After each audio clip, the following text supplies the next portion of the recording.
नमस्कार, माइथोलॉजिक चैनल में आपका स्वागत है।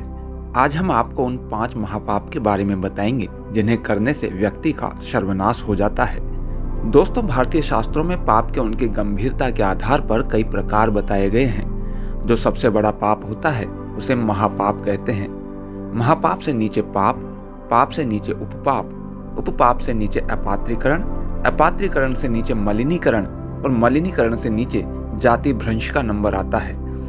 जिस प्रकार ट्रैफिक नियम तोड़ने और हत्या के अपराध में अंतर होता है, उसी प्रकार पाप, उपपाप और महापाप में भी उनकी गंभीरता के आधार पर अंतर होता है। महापाप का अर्थ है सबसे गंभीर श्रेणी का अपराध। सनातन धर्म में 5 प्रकार के कार्यों को महापाप या महापातक बताया गया है। इसके लिए एक श्लोक है, ब्रह्म हत्या सुरापानम स्वर्णस्तेयम गुरुवांगनागमः महांति पातकान्याहु तत्संसर्गश्च पंचमम।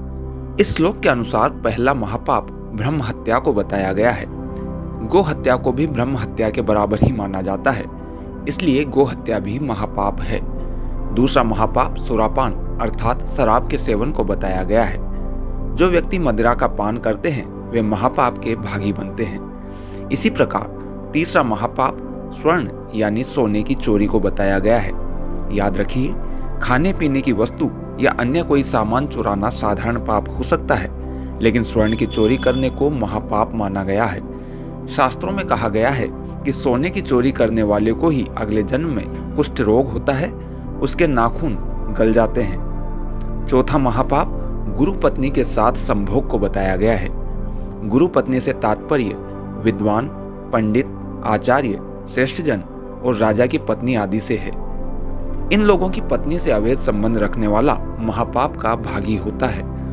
5वां महापाप ऐसे व्यक्तियों की संगति करने वाले को माना गया है जो इन 4 प्रकार के महापाप में लिप्त होते हैं, यानी जो ऐसे महापाप करने वालों के साथ मेलजोल या उठना बैठना रखता है वह भी महापाप का भागी होता है। अनेक धर्मशास्त्रों में इन 5 प्रकार के महापाप की पुष्टि की गई है। शास्त्रों में कहा गया है कि इन 5 महापापों से व्यक्ति को बचना चाहिए। इन 5 महापाप के भागी व्यक्ति का सर्वनाश या पतन हो जाता है और वह घोर नरक का भागी बनता है।